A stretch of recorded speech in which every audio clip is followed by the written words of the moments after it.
Live कर दीजिएगा, live कर दो, लाइव। लाइव हो चुका था, मतलब उतना देर से लाइव था जब बता रहे थे। चिल्लाए कैसे कि सर आवाज नहीं आ रहा था। गुड गुड आफ्टरनून क्लास, सब लोग को गुड आफ्टरनून। लाइव हो गया था, हमको पता नहीं था लाइव हो गया। कोई बात नहीं, हम फिगर बना रहे थे आप ही लोग के लिए। चलिए, इससे पहले वाले क्लास में कुछ आप लोग को बताए थे, हाँ याद होगा? नहीं याद है तो हम बता देते हैं। याद नहीं रहेगा तब समझ जाओ, याद करके नहीं आओगे तो फिर आई हेट यू बोल देंगे हम। याद करके नहीं आओगे तो समझ जाना। चलो ध्यान से देखते हैं लोग। जो जो याद करके नहीं आएगा हम क्या बोल देंगे, समझ में आ गया? आई हेट यू बोल देंगे। चलिए बाबू, इससे पहले के क्लास में हम बहुत समझाए थे आप लोग को। कल कोई क्लास नहीं चली थी और सबको नोटिफिकेशन चला जाता है। उसी लड़के के पास नोटिफिकेशन नहीं जाएगा जो अपने मोबाइल के सेटिंग में जाकर ऑफ नोटिफिकेशन किया है, कि मतलब हमें कोई नोटिफिकेशन से डिस्टर्ब नहीं किया जाए, तो उसे कोई डिस्टर्बेंस नहीं होता है। उसे एप्लीकेशन उसे कोई नोटिफिकेशन नहीं देता है। बाबू आप बताइए, ग्रहों की वर्तमान कुल संख्या कितनी है? 8 है। हालांकि पहले कितने ग्रह हुआ करते थे, तो पहले ग्रहों की संख्या देखेंगे तो 9 हुआ करता था। किस ग्रह को निकाल दिया गया? तो प्लूटो को ग्रह की श्रेणी से निकाल दिया गया।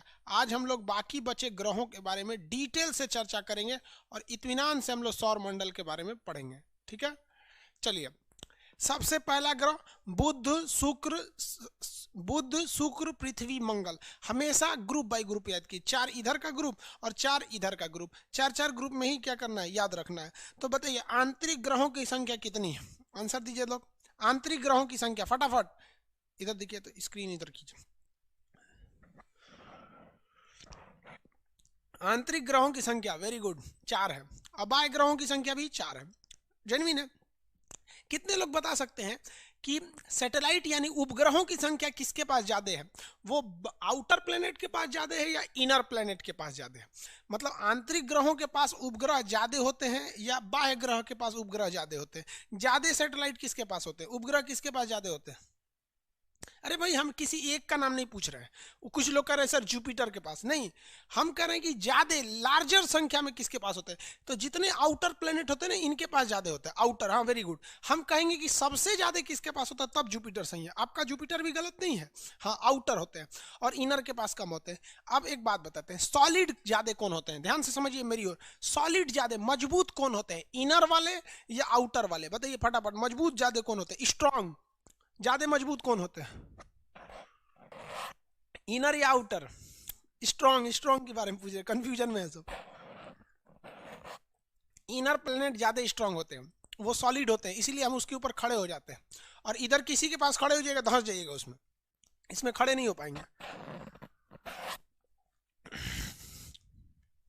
देखिए, जिंदगी की संभावना ना इधर है ही नहीं है किधर, क्योंकि आउटर प्लेनेट जितने हैं वो सॉलिड स्टेज में नहीं है, सॉलिड नहीं है, वो गैसेस फॉर्म में है सब। इसमें खड़े होंगे ना, घपाक दे चल जाएंगे अंदर। घपाक से मतलब समझते हैं, suddenly underground is known as घपाक in the Bihari language. Understand what I am saying? तो घपाक से अंदर चल जाएंगे किसमें, आउटर प्लेनेट में। इसलिए there is no any possibility of life consist in outer planet. That's why this area is not under considered in the Goldilocks zone, but this area is under the Goldilocks zone. अब ये Goldilocks zone क्या है बाबू? देखो, जहां कहीं भी आपको लगता है कि नहीं यहाँ जिंदगी की संभावना है, तो जिस जगह पर जिंदगी की संभावना होती है, हम लोग की तो पृथ्वी पे ऑलरेडी अर्थ पर हम लोग की जिंदगी है ही है, तो जहां जिंदगी है उस एरिया को तो कोई दिक्कत ही नहीं। इसके अलावे और जहां जहां पॉसिबिलिटी है कि वहां जिंदगी हो सकती है, तो ऐसे एरिया को हम गोल्डी लॉक जोन कहते हैं। कौन सा जोन कहेंगे? गोल्डी लॉक जोन कहेंगे। इनर प्लेनेट 4 होते हैं और आउटर प्लेनेट 4 होते हैं। इन दोनों प्लेनेट को अलग करते हैं क्षुद्र ग्रह। क्षुद्र मतलब होता है छोटा, ग्रह मतलब ग्रह। ये क्षुद्र ग्रह इन्हीं ग्रहों के टुकड़े हैं, बृहस्पति ग्रह के टुकड़े हैं। कुछ लोगों का, कुछ भूगोलवेताओं का यह भी मानना है कि यहाँ कोई बहुत बड़ा ग्रह हुआ करता था जो ब्लास्ट कर गया। और याद कीजिए, जब डबल स्टार थ्योरी दिया गया था, दो तारा सिद्धांत, द्वितारा सिद्धांत, डबल स्टार थ्योरी में, डबल स्टार थ्योरी किसने दिया था? आंसर दीजिए हमको फटाफट, फिर आगे पढ़ाएंगे। अगर आंसर नहीं आया तो क्लास अभी ड्रॉप करेंगे। डबल स्टार थ्योरी जो सक्सेस है, ड्यूअल सक्सेस नहीं, डबल स्टार थ्योरी जो सक्सेस है, किसने दिया था? नहीं आंसर आया तो हम क्लास ड्रॉप करेंगे। अभी आंसर चाहिए हमको। Double star theory, double star theory किसने दिया? Very good, Lyttleton. Lyttleton. Answer नहीं दोगे तो हम आई हेट यू बोल देंगे, बताए ना, आई हेट यू का मतलब क्लास ड्रॉप कर देंगे। तुम बिलीव करोगे बाबू, सुबह से अभी फर्स्ट टाइम चाय पिए, सुबह से क्लास में अभी चाय पी रहे हैं। बिग बैंग थ्योरी से एक सूरज बना था, एक यहाँ दूसरा तारा था, एक क्या था, दूसरा तारा था, और एक क्या किया था? ब्लास्ट किया था। तो भूगोलवेताओं का यह भी मानना है कि जो ब्लास्ट किया था, शायद ये उसी ब्लास्ट किए हुए वाले का क्या है, सब हिस्सा है सब, लिलीटन ने बोला था। तो दोनों के बीच में एक बाउंड्री का काम कौन करता है? ये क्षुद्र ग्रह, इसको इंग्लिश में कहते हैं एस्टेरॉइड। अब जब कोई भी चीज बहुत ज्यादा पाया जाता है ना, तो उसे कहा जाता है बेल्ट, कहा जाता है बेल्ट। जैसे कहा जाता है ना कि ये एरिया तो पूरा यादव बेल्ट है, मतलब इस गांव में यादव लोग जो ज्यादा है, लोग यादव बेल्ट है। ये कौन बेल्ट है? तो भैया ये ब्राह्मण बेल्ट है, ये मुस्लिम बेल्ट एरिया है। ये इंडस्ट्रियल बेल्ट है, यहाँ कारखाने जाते हैं। ये कौन सा बेल्ट है भाई? तो ये जंगली बेल्ट है, मतलब जानवर लोग ज्यादा हैं वहां पे। तो बेल्ट वर्ड जब ही आएगा तो समझिएगा कि किसी खास चीज की अधिकता वहां ज्यादा है, इसलिए उसे हम पेटी कहते हैं। बेल्ट या पेटी, बेटी नहीं, बबुआ बबुनी बेटी वाला नहीं, पेटी कहते हैं। तो ये एस्टेरॉइड बेल्ट ग्रहों के टुकड़े हैं, इन इनर और एक्सटर्नल प्लैनेट्स को अलग करते हैं। इनर प्लैनेट की विशेषता समझिए, ये साइज में छोटे होते हैं लेकिन सॉलिड होते हैं, इन पर आप खड़े हो सकते हैं, घपाक से अंदर नहीं जाइएगा। इनके पास सैटेलाइट यानी उपग्रह या तो होते ही नहीं है क्योंकि सूर्य खींच लिया है, या फिर होते भी हैं तो बहुत कम होते हैं। जबकि एक्सटर्नल प्लेनेट साइज में भी ससुरे बड़े होते हैं, लेकिन ये सॉलिड नहीं होते हैं, खड़े होंगे तो घपाक से अंदर चल जाएंगे। दूसरा, इनके पास ग्रह बहुत ज्यादा है, क्योंकि ग्रह को खींचने के लिए सूर्य बहुत ही ज्यादा दूरी पर स्थित है। ये ग्रह पृथ्वी से तुलना करते हैं, पृथ्वी से क्या करते हैं? समानता रखते हैं। इसलिए पृथ्वी की समानता के कारण इन ग्रहों को पृथ्वी के जैसा ग्रह, पार्थिव ग्रह कहते हैं। तो क्वेश्चन आएगा, पार्थिव ग्रह यानी टेरेस्ट्रियल प्लेनेट किसे कहते हैं? all the four internal planet interior planets is known as terrestrial planet because they are as similar as our earth। ये हमारी पृथ्वी के समानता रखते हैं, इसी कारण इन ग्रहों को हम पार्थिव ग्रह के नाम से जानते हैं। कौन सा ग्रह कहते हैं? पार्थिव ग्रह के नाम से जानते हैं। किसी को कोई दिक्कत नहीं है? कौन सा ग्रह? पार्थिव ग्रह के नाम से जाना जाता है। आगे बढ़ जा। इन ग्रहों की तुलना अगर देखेंगे तो ये ग्रह ज्यादातर जुपिटर से समानता रखते हैं, जुपिटर के समान दिखते हैं इस तरह। इसलिए आउटर प्लैनेट्स को हम जोवियन प्लैनेट्स के नाम से जानते हैं, क्योंकि वह जुपिटर के समान तुलना रखते हैं। बृहस्पति के समानता रखने के कारण इन्हें जोवियन प्लैनेट कहते हैं। तो जोवियन प्लैनेट का दूसरा नाम आउटर प्लैनेट। ये बृहस्पति से तुलना रखते हैं, इनका आकार बड़ा होता है, घपाक से धंस जाएंगे अंदर क्योंकि ये गैसियस फॉर्म में रहते हैं। और भी इनमें उपग्रह बहुत बड़े बड़े होते हैं और इनका उपग्रह की संख्या भी ज़्यादा होता है। इनके उपग्रह छोटे होते हैं, ये भी छोटे हैं, उपग्रह कम होते हैं, सॉलिड होते हैं। ये इंटरनल, इंटीरियर और एक्सटर्नल में आप बेसिक डिफरेंस समझें। यहाँ तक तो समझे ना? पृथ्वी से दूर, सूर्य से दूरी के हिसाब से आपको अगर ग्रह बोल दिया जाएगा तो बताइए तो, बुध शुक्र पृथ्वी मंगल, बुध शुक्र पृथ्वी मंगल, बृहस्पति शनि अरुण वरुण, बृहस्पति शनि अरुण वरुण। याद रहेगा ना? बफरिंग क्यों कर रहा है जी? बफरिंग कर रहा है, बफरिंग कर रहा है। हाँ, हो गया। देखिए देखिए वो बफरिंग नहीं ना कर रहा, बफरिंग नहीं करना चाहिए, ठीक है? थोड़ा सा बफरिंग था। चलिए देखिए ध्यान से, अब लाइन से याद रखिए। कहेगा कि पृथ्वी से दूरी के अनुसार, सूर्य से दूरी के हिसाब से ग्रहों का क्रम बताइए। आप बताइए sequence of planet according to the distance from sun. तो कौन सा होगा? पहले बुध शुक्र पृथ्वी मंगल। मेरे साथ बोलते चलिए, चार पहले इसको कंसल्ट के। बुध शुक्र पृथ्वी मंगल, बुध शुक्र पृथ्वी मंगल, बुध शुक्र पृथ्वी मंगल। समझ में आ गया कि नहीं? बुध शुक्र पृथ्वी और मंगल। और इधर में देखेंगे तो बृहस्पति शनि अरुण वरुण, बृहस्पति शनि अरुण वरुण, बृहस्पति शनि अरुण वरुण, बृहस्पति शनि अरुण वरुण।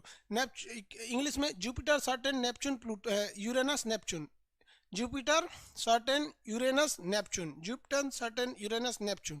इंग्लिश में यहाँ देखेंगे सबसे Mars Venus Earth, sorry mercury Venus Earth Mars, Jupiter Saturn Uranus Neptune. समझ में आ गया कि नहीं आ गया? ये तो हो गया भाई साहब सूरज से दूरी के हिसाब से। लेकिन पृथ्वी से कहेगा दूरी के हिसाब से तो गड़बड़ा जाएंगे आप। कहाँ पर? देखिए कहाँ पर, ये तो पृथ्वी से भी इसी सीक्वेंस में रहेंगे, लेकिन आप गड़बड़ कहाँ कीजिएगा? आप गड़बड़ करेंगे कि पृथ्वी का करीब में शुक्र है या मंगल है, शुक्र है या मंगल है, पृथ्वी से करीब में ज्यादा कौन है। अगर ये पता चल जाए तो कंफर्म पता है कि अगर ये पहले है तो उसके बाद ये आएगा, उसके बाद नहीं आएगा। तो पृथ्वी के करीब में है शुक्र, पृथ्वी के करीब में है शुक्र। तो कैसे याद रखेंगे? अगर हमें पृथ्वी से करेगा कि हमारी पृथ्वी से दूरी के हिसाब से क्रम बताइए, तो कैसे?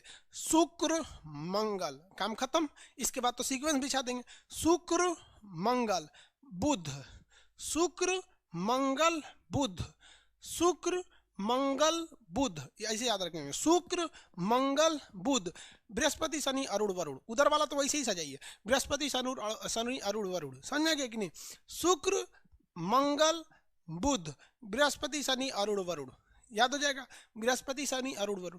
यही सीक्वेंस यदि आपको याद है तो इसका उल्टा कर देंगे ना तो ग्रहों की साइज आ जाती है। हम आपसे ये तो समझ में आ गया ना? पृथ्वी से ग्रहों से, पृथ्वी से अगर हम दूरी देखिएगा तो उसका सीक्वेंस क्या? शुक्र मंगल बुध, बृहस्पति शनि अरुण वरुण। यही सीक्वेंस को अगर आप इधर से शुरू कर देते हैं ना तो ग्रहों की साइज हो जाती है। सबसे बड़ा ग्रह बृहस्पति, तो देखिए बृहस्पति शनि अरुण वरुण बड़ा हो गया, ये तो लाइन से बड़े हैं सब। बृहस्पति शनि अरुण वरुण लाइन से दूरी पर भी हैं, बृहस्पति शनि अरुण वरुण बड़ा हो गया। फिर यहाँ पर पृथ्वी शुक्र मंगल बुध, पृथ्वी शुक्र मंगल बुध हो गया, पृथ्वी शुक्र मंगल बुध। ये बड़ों ग्रहों के बड़े होने का साइज। तो बड़े ग्रहों का साइज क्या होगा? पहले इसको बोल दीजिए, फिर इधर से बोल दीजिए। साइज में ग्रहों का क्रम, बृहस्पति शनि अरुण वरुण, पृथ्वी शुक्र मंगल बुध। पृथ्वी से दूरी के हिसाब से शुक्र मंगल बुध बृहस्पति शनि अरुण वरुण। सूरज से दूरी के हिसाब से बुध शुक्र पृथ्वी मंगल बृहस्पति शनि अरुण वरुण हो गया। दूरी के हिसाब से, आकार के हिसाब से ये सारे चीजें हो गए सब। किसी को कोई दिक्कत नहीं है हम ना? चलिए कोई दिक्कत नहीं है लोग को। अब बात करते हैं ग्रहों में से सोचो 2 नंबरी ग्रह कौन है? 2 नंबरी, तो देखिए आगे से 2 नंबरी ये शुक्र है, आगे से 2 नंबरी ये शुक्र है, और पीछे से 2 नंबरी ये अरुण है यानी यूरेनस है। तो आगे से 2 नंबरी और पीछे से 2 नंबरी, 2 नंबरी काम वाला हमेशा उल्टा काम करता है, इसलिए उल्टा घूमने वाला ग्रह शुक्र और अरुण, शुक्र और अरुण ये चोट्टे उल्टा घूमता है। कैसा घूमता है? सब उल्टा घूमता है। सब कैसे उल्टा घूमेगा? सब तो उल्टा घूमने वाला, इधर से 2 नंबरी शुक्र और इधर से 2 नंबरी अरुण, ये उल्टा घूमता है। सब उल्टा कैसे? तो सारे ग्रह पश्चिम से पूरब की ओर घूमते हैं, सारे ग्रह पश्चिम से पूरब की ओर घूमते हैं। इसीलिए हरेक ग्रहों पर सूर्योदय यानी सनराइज पूरब दिशा में होता है, क्योंकि सारे ग्रह पश्चिम से पूरब घूमे सब, इसीलिए सूर्योदय पूरब दिशा में होता है। ये चोट्टे दोनों उल्टा घूमते हैं सब, इसलिए यहाँ सूर्योदय पूरब से, ये कैसे घूमेंगे सब? पूरब से पश्चिम, इसलिए यहाँ सूर्योदय पश्चिम होता है। तो इससे 3 क्वेश्चन, कौन कौन एक के चीजों को 3 बार पूछेगा। कौन सा ग्रह उल्टा घूमता है? तो शुक्र और अरुण। कौन से ग्रह पर, कौन सा ग्रह पश्चिम से, पूरब से पश्चिम घूमता है? सभी तो पश्चिम से पूरब घूमते हैं, पूरब से पश्चिम, तो इधर से शुक्र इधर से अरुण। कहेगा कि कहां पर सूर्योदय विपरीत दिशा में होता है? शुक्र और अरुण। कहेगा कहाँ पर सूरज पश्चिम दिशा में निकलता है, शुक्र और अरुण। ये सब 2 नंबरिया चोट्टा होता है, सब 2 नंबरी काम करता है। समझ में आ गया कि नहीं गया? सर सन का कलर कैसा होता है? सन का कलर कैसा होता है? रेड कलर का। सन का टेम्परेचर मीडियम है, इसलिए ये रेड कलर का दिखता है। बताए थे अगर व्हाइट दिखेगा तो बहुत ज्यादा टेम्परेचर हो जाएगा। हो गया? अरे नहीं हुआ जी, सब चलिए देखिए, इतना तो समझ में आ रहा है। कौन से ऐसे 2 ग्रह हैं जिनका अपना उपग्रह नहीं है? कौन से ऐसे 2 ग्रह हैं जिनका अपना उपग्रह नहीं है? फटाफट आंसर दे। कौन से ऐसे 2 ग्रह हैं जिनका अपना उपग्रह नहीं है? आंसर।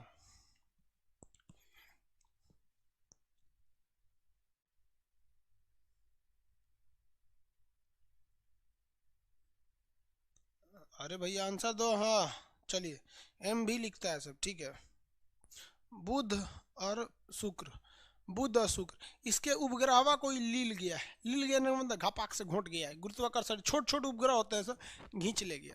इनके उपग्रहों को क्या कर दिया? खींच ले गया।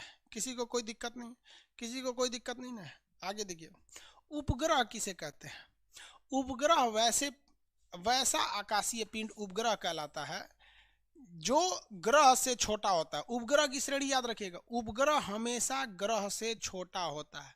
उपग्रह हमेशा ग्रह से छोटा होता है। इसके पास भी इस ग्रह के जैसे न प्रकाश होता है न उष्मा होता है। यह प्रकाश के लिए तारे पर निर्भर होता है, लेकिन यह इस सूरज का चक्कर नहीं लगाता है, डरे कि कहीं से सूरज खींच लेगा तब। ये ग्रह का चक्कर लगाता है। तो ग्रह का चक्कर लगाता है। ग्रह और उपग्रह में 2 चीजें समानता है, न इसके पास प्रकाश, न इसके पास प्रकाश, न इसके पास उष्मा, न इसके पास उष्मा। लेकिन ग्रह बड़ा होता है, इसका शान से चक्कर लगाता है, जानता है खींच नहीं पाएगा। और उपग्रह चक्कर नहीं लगाता है, जानता है खींचा जाएंगे तो मरिए जाएंगे वहां पे। किसी को कोई दिक्कत नहीं है, आगे बढ़ जाते हैं। किसी को कोई दिक्कत नहीं ना, आगे बढ़े। पृथ्वी के पास कितने उपग्रह? 1, नाम है मून यानी चंद्रमा। मंगल ग्रह के पास कितने हैं? तो 2 है। मंगल ग्रह के पास कितने हैं? 2। मंगल ग्रह के पास उपग्रहों की संख्या 2। सबसे ज्यादा 73 उपग्रह किसके पास है? सब बृहस्पति के पास। लेकिन आंसर देता है तो सर्टेन हो जाता है। आगे समझाएंगे कैसे, वो सबको छोड़िए। अब यहाँ आगे आइए, आप मेन टॉपिक पर आते हैं। ये बुध है, इसके वायुमंडल न होने के कारण इस पर थोड़ी बहुत मात्रा में ऑक्सीजन है, लेकिन जिन दिन में टेम्परेचर 420 डिग्री सेल्सियस, रात में -180। दिन में गर्मी से मरेंगे, रात में ठंडा से मर जाएंगे। सबसे ज़्यादा टेम्परेचर में वेरिएशन देखा जाता है तो बुध ग्रह पर। लेकिन ये सबसे ज़्यादा गर्म नहीं है। क्यों गर्म नहीं है? क्योंकि इस ग्रह के पास अपना वायुमंडल न होने के कारण गर्मी को रोक नहीं पाता है। किसी को दिक्कत? इसका नाम कैसे पड़ा है? ग्रीक में एक देवता थे, रोम में एक देवता थे जिनका नाम था मरकरी, उन्हीं के नाम पर इसका नाम पड़ गया। इनके नाम पर क्या हो गया? मरकरी पड़ गया यहाँ पर। किसी को कोई दिक्कत नहीं।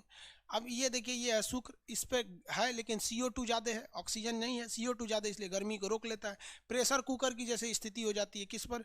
शुक्र ग्रह पर, जिससे इसे वैलेट प्लैनेट कहा जाता है। वैलेट प्लैनेट मतलब बहुत ज़्यादा प्रेशर वाला ग्रह कहते हैं इसे। इसे भोर का तारा, सांझ का तारा। देखिए, भोर का तारा और सांझ का तारा का मतलब क्या होता है? भोर के वक्त में और शाम के वक्त में जब रोशनी कम हो जाती है तो शुक्र और ये बुध, ये दोनों पृथ्वी से देखिएगा तो हल्का हल्का चमकीले दिखते हैं, क्योंकि सूर्य का प्रकाश इन पर आ रहा होता है और इनका ये एरिया थोड़ा थोड़ा चमकता है, इसलिए तारे की तरह दिखते हैं।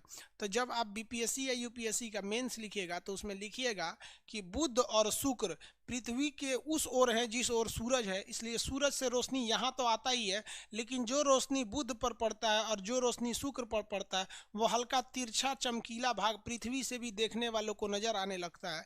इसलिए बुध और शुक्र दोनों को हम भोर का तारा और सांझ का तारा कहते हैं, क्योंकि भोर और सांझ के वक्त में यानी मॉर्निंग एंड इवनिंग में रोशनी कम हो जाती है और इनका चमकीला भाग सूरज के उपस्थिति में दिखने लगता है। लेकिन जब दोपहर हो जाता है तो सूर्य ही इतना तेज चमकता है है कि ये लोग को समझ में नहीं आता है।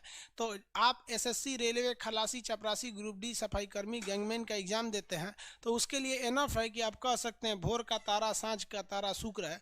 लेकिन जब मेंस लिखिएगा तो दोनों लिखिएगा, और उसमें आपको बताना पड़ेगा कि ये कुछ ज़्यादा दूरी पर है, इसलिए ये भी तो चमकता है लेकिन बहुत कम चमकता है, और ये ज़्यादा चमकीला दिखने लगता है। दो वजह है कि ये पृथ्वी से सबसे करीब वाला भी है, दूसरा इसका टेम्परेचर भी ज़्यादा है, इसलिए इसी को हम ज़्यादातर ये कहते हैं कि ये भोर या सांझ का तारा है।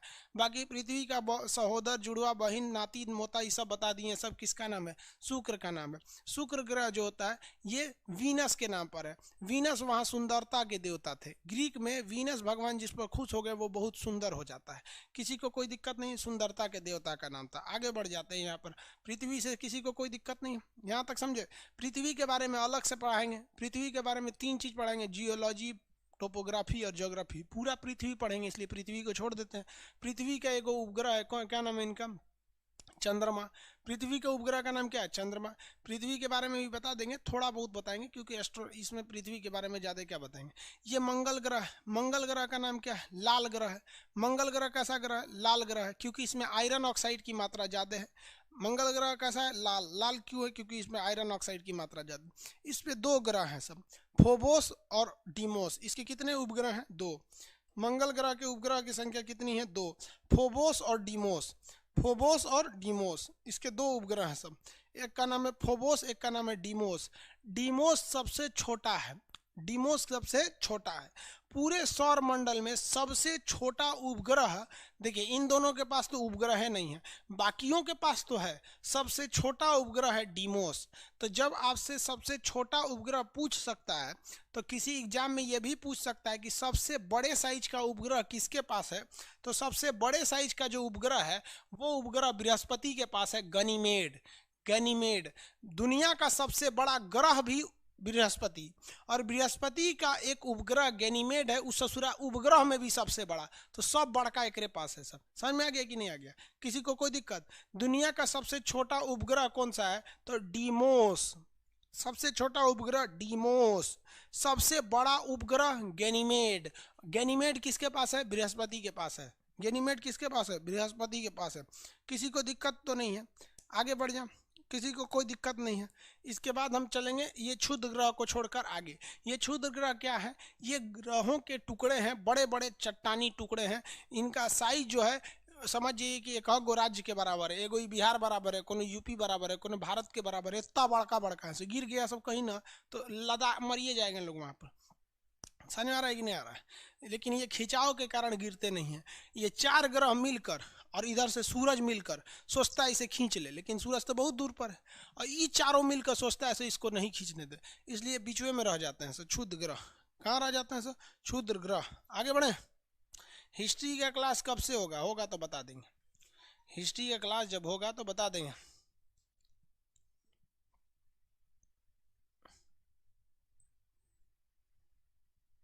बुध का कलर कैसा है बाबू? ध्यान से समझिए, 2 चीजें हम आपको अलग से पढ़ाएंगे। किस ग्रह का कलर कैसा है ये अलग बताएंगे, और किस ग्रह पर कौन सा सैटेलाइट छोड़ा गया था ये अलग से बताएंगे, वरना कंफ्यूजन हो जाएंगे। जो कंसेप्ट का चीज़ है वही इसमें बताएंगे। कलर में तो कंसेप्ट नहीं है ना, तो अलग से उसे बताएंगे हम यहाँ पे। ये 4 ग्रह तो कंप्लीट हो गए सब, इसमें किसी को कोई दो राय नहीं है। अब इधर हम लोग देखते हैं, किसके पास देखते हैं? बृहस्पति साहब के पास। किसके पास? बृहस्पति में। आगे इसमें किसी को दिक्कत है तो क्वेश्चन करेंगे लोग। आंतरिक ग्रह में, आंतरिक ग्रह में बताइए। आंतरिक में, अभी बाह में मत जाइए। अरे बायोलॉजी का बैच बकलोल कहीं के, यहाँ बायोलॉजी का बैच बोलता है। बैच आएगा तो बता देंगे। सबसे छोटा उपग्रह डीमोस है, तो हम भी तो वही बोल रहे हैं।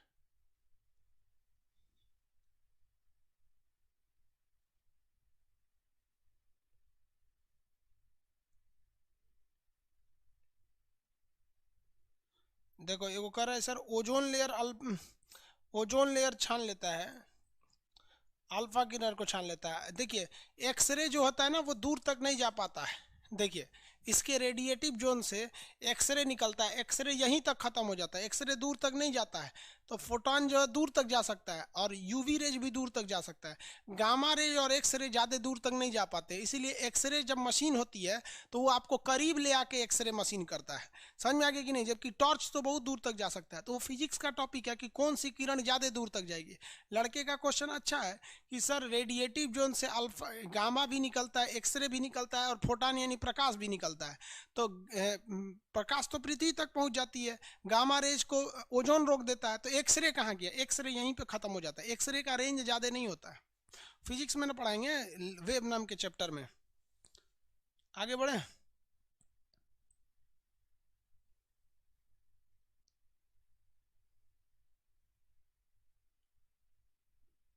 समझ में नहीं आया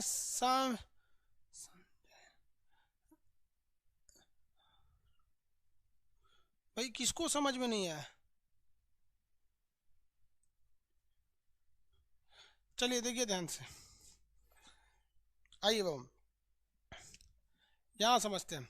ये तो हो गया बुध, ये हो गया शुक्र, ये पृथ्वी, ये मंगल, बृहस्पति।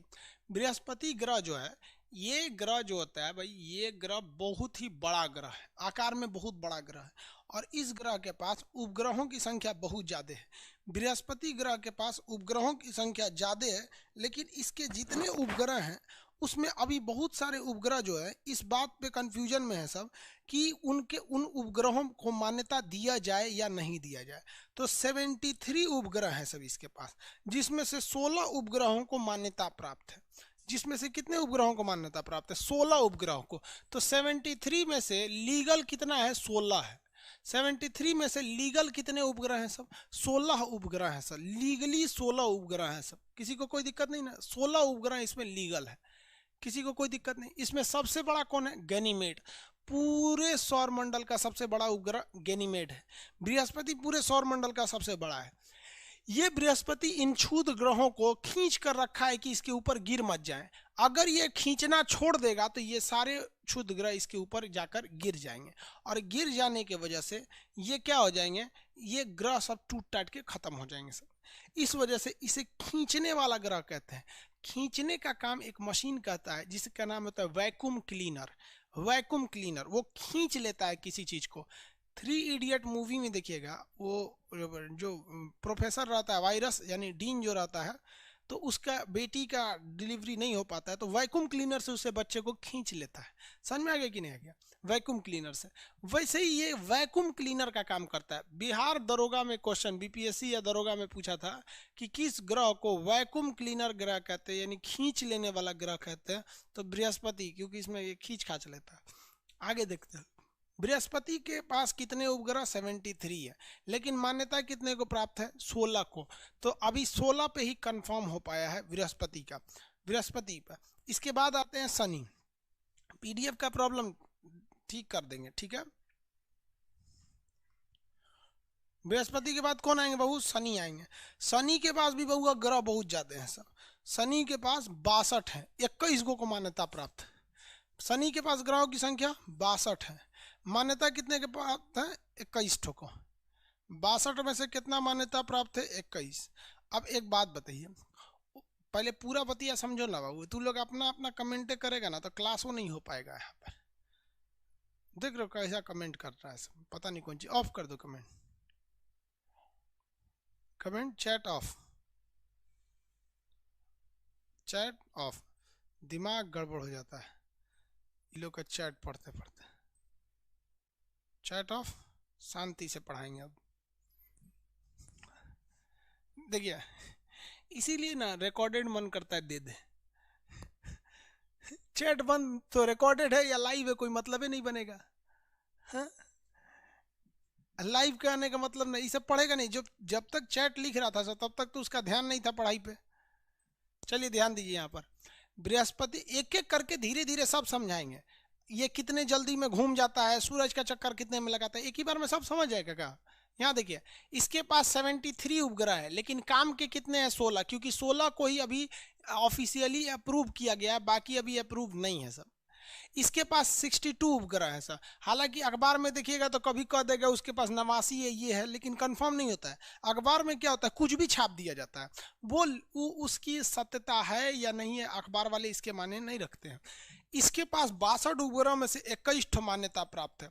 तो लीगली तो शनि के पास ज्यादा है ना, लीगली किसके पास है, शनि के पास है।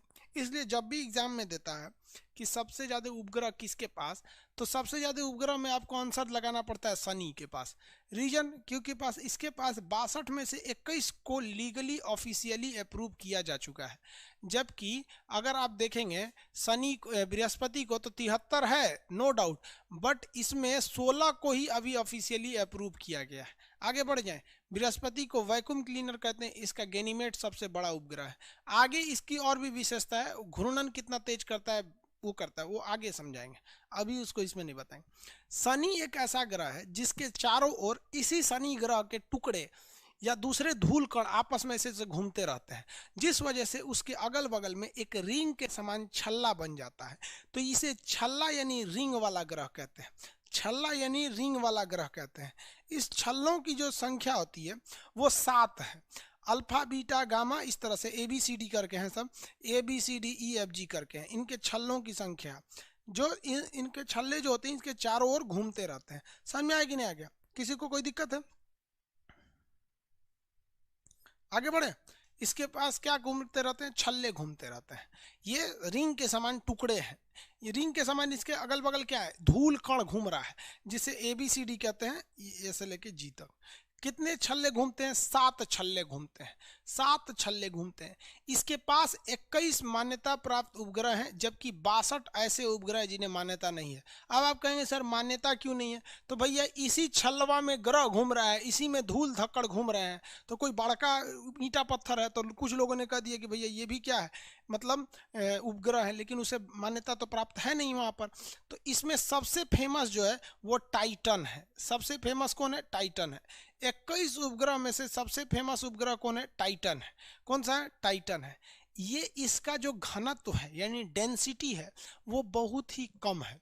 सबसे कम डेंसिटी जो है वो शनि ग्रह की है। इसलिए इस ग्रह को अगर आप पानी में डालिएगा तो ये डूबेगा नहीं, पानी में ये डूबता नहीं है। जैसे आप इतना छोटा सा 1 ग्राम का कोई पत्थर पानी में डालिएगा तो डूब जाएगा, लेकिन 1 kg का एक फुटबॉल डाल दीजिएगा पानी में तो नहीं डूबता है। रीजन क्या है, डेंसिटी की वजह से। वो डेंसिटी है वो खोखला है ज्यादातर में, तो ये ज्यादातर एरिया इसका खोखला है, इस वजह से इसकी डेंसिटी कम है। तो क्वेश्चन कहता है कि छल्लों वाला ग्रह कौन सा है, तो भी शनि हो जाता है। सर्वाधिक उपग्रह मान्यता प्राप्त में शनि हो जाता है। शनि में जो उपग्रह है उसमें सबसे फेमस कौन है, तो टाइटन है। कहेगा कि कौन सा ऐसा उपग्रह है जो पानी में नहीं डूबेगा, तो पानी में न डूबने वाला उपग्रह शनि है। क्यों नहीं डूबेगा ये पानी में, क्योंकि इस ग्रह का घनत्व सबसे कम है। अभी इन ग्रहों के बारे में और भी चीजें पढ़नी है आपको, इसी में आपको हम एस्ट्रोलॉजी पढ़ाएंगे। शनि ग्रह जिनका बिगड़ गया उनको वो बर्बाद कर देता है। एस्ट्रोलॉजी बोले हैं ना पढ़ाने के लिए, भविष्य वाला, तो हम वही पढ़ाएंगे जो आपके लिए थोड़ा बहुत सही है। पूरा हम एस्ट्रोनॉमी तो पढ़ाएंगे नहीं, क्योंकि ज्योतिष उतिष हटाइए, उसमें जितना जरूरी है हम आपको बता देंगे ताकि ज्योतिष के पास ना जाना पड़े। सिंपली समझिए, शनि ग्रह को 2 चीजें पसंद है। शनि ग्रह को 2 चीजें पसंद है। बताएं कि नहीं बताएं, चैट तो बंद कर दिए। हाँ बोलेगा सब कि ना बोलेगा सब पता ही नहीं चलेगा, लेकिन कभी कभी बड़ा अफसोस लगता है। दुइये 4 ठोए से जो गंध मचीले रहता है इसमें बेचारों के चक्कर में सबका चला जाता है। देखो भाई बता देते हैं, शनि के बारे में बता देते हैं, फिर इसके बारे में अलग से बताएंगे, लेकिन शनि जरूरी है क्योंकि ये बिगड़ गया ना तो सबको बर्बाद कर देता है। शनि को 2 चीजें पसंद है, मजदूर जो मेहनत से मजदूरी करता है, ईंटा ढोने वाला, रिक्शा चलाने, मतलब अपने शरीर से मेहनत करने वाला मजदूर, और काले रंग की वस्तु, ये शनि को पसंद है। इसलिए अगर आप मजदूरों को सताएंगे तो शनि गुस्सिया जाएगा कि मेरे फेवरेट जिससे हमने दिल लगाया तुमने उसे सताया, चौपट कर देंगे। इसलिए कभी भी मजदूर को खुश रखिए। अगर आप चाहते हैं कि आपके घर में परोपकार हो, अच्छा हो, तो आपके घर में जो मजदूर आ रहा है ना, अगर उसको जाने का टाइम 5 बजे है तो आप उसे पूरा पैसा दीजिए और आधा घंटा पहले ही भेज दीजिए, चल जा आज कल आना फिर यहाँ पे। मजदूर खुश, शनि ग्रह खुश। मजदूर का प्रतिनिधि है। कुछ लोग कहते हैं नीलम अंगूठी पहनो शनि खुश रहेगा। ना रे बबुआ, शनि ग्रह को नीलम इसलिए कहा जाता है पहनने के लिए कि नीलम अंगूठी वही बेचेंगे पंडित जी जो ज्योतिष वाले जो देख रहे हैं, तो कुछ इनको भी तो इनकम चाहिए। जबकि मेन चीज शनि का क्या होता है, मजदूर होते हैं।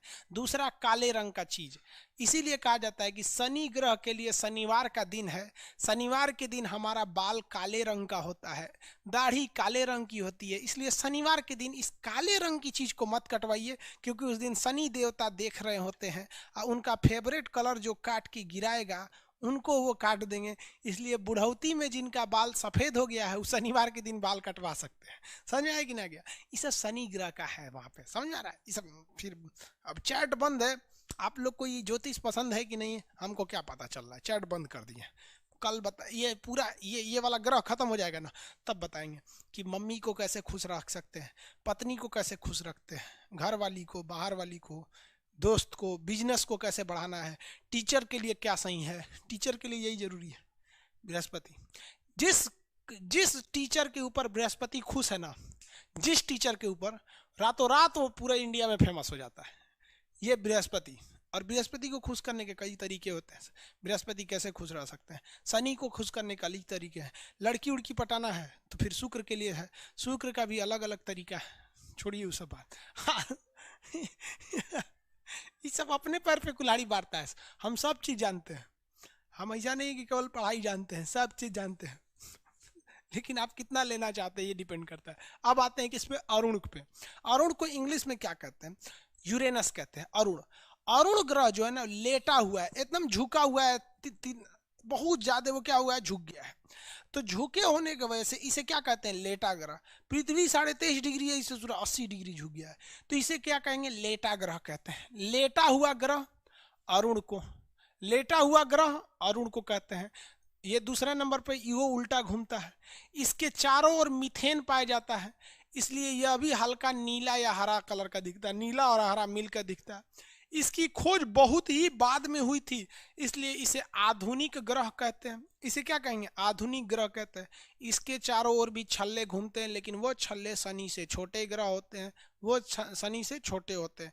आधुनिक ग्रह अरुण को, लेटा ग्रह अरुण को, आधुनिक ग्रह अरुण को, मीथेन की अधिकता अरुण पे, मीथेन की अधिकता अरुण पे, इसलिए ये नीला और हरा का मिक्स दिखता है। हमारा शर्ट देख रहे हैं आप, हमारा शर्ट ये ना नीला ही है ना हरा ही है, ये नीला है, हरा है, दोनों का क्या है? मिला हुआ है। तो इसी कलर का दिखता है आपका कौन सा? आपका अरुण ग्रह। कौन सा? अरुण ग्रह। क्वेश्चन आएगा, क्या अरुण ग्रह के पास छल्ले होते हैं? क्वेश्चन बताएंगे, क्या अरुण ग्रह के पास छल्ले होते हैं? एकदम होते हैं, लेकिन वो छल्ले क्या होते हैं? कम होते हैं। उनके पास छल्लों की संख्या क्या होती है? कम होती है, 5 होती है। कितनी होती है? 5 होती है। समझ में आ रहा है कि नहीं आ रहा है? छल्लों की संख्या इनके पास 5 होती है। आगे बढ़ जाए बाबू, इनके छल्ले 5 होते हैं सब, जबकि 7 छल्ले किसके पास होते हैं? 7 छल्ले किसके पास होते हैं? 7 छल्ले शनि के पास, 5 छल्ले इनके पास। ट्रिटिनिया इनका सबसे फेमस उपग्रह है। सबसे दूर अभी कौन हो जाएंगे? अभी सबसे दूर हो जाएंगे आपका वरुण। सबसे दूर वरुण, सबसे दूर वरुण, सबसे ठंडा वरुण, सबसे देर में सूर्य का चक्कर लगाएगा वरुण। सबसे दूर में कौन हो जाएंगे? वरुण। अरुण के बाद कौन आ जाएंगे? वरुण। ये सबसे लास्ट में हो जाएंगे सब, अरुण वरुण। याद हो गया? किसी को कोई दिक्कत नहीं है? इतना तो याद है ना? इतना तो कंफर्म हो गया। अब 2-3 चीजें बच गए। इनके ग्रहों के बारे में, कितना झुके हैं, कितना घनत्व है, कितना जल्दी खुद का चक्कर लगाते हैं, और सूरज का चक्कर कितने देर में लगाते हैं, यानी रिवोल्यूशन और रोटेशन। और चंद्रमा के बारे में, चंद्रमा आपको देखते हैं कभी काला दिखता है, कभी छुप के दिखता है, कभी इतना दिखता है, कभी कटा हुआ दिखता है। उन्हें फेजेज ऑफ मून कहते हैं। अमावस हो जाता है, पूर्णिमा हो जाता है, अमावस की रात को चुड़ैल उड़ैल निकलती हैं सब अमावस की रात में। सुने ना ये सब चीज़ें के बारे में? अभी इतना तो कंफर्म हो गया ना? अब इसमें कोई दिक्कत नहीं है। आज के लिए इतना ही, कल बाकी चीज़ों को बताएंगे। जब ये पूरे ग्रह हो जाएंगे तो आप याद दिलाइएगा, हम आपको ये सब चीज़ें बता देंगे, थोड़ा सा ज्योतिष उतिष चीज़ के बारे में। समझ में आया? आज के लिए इतना ही। जय हिंद।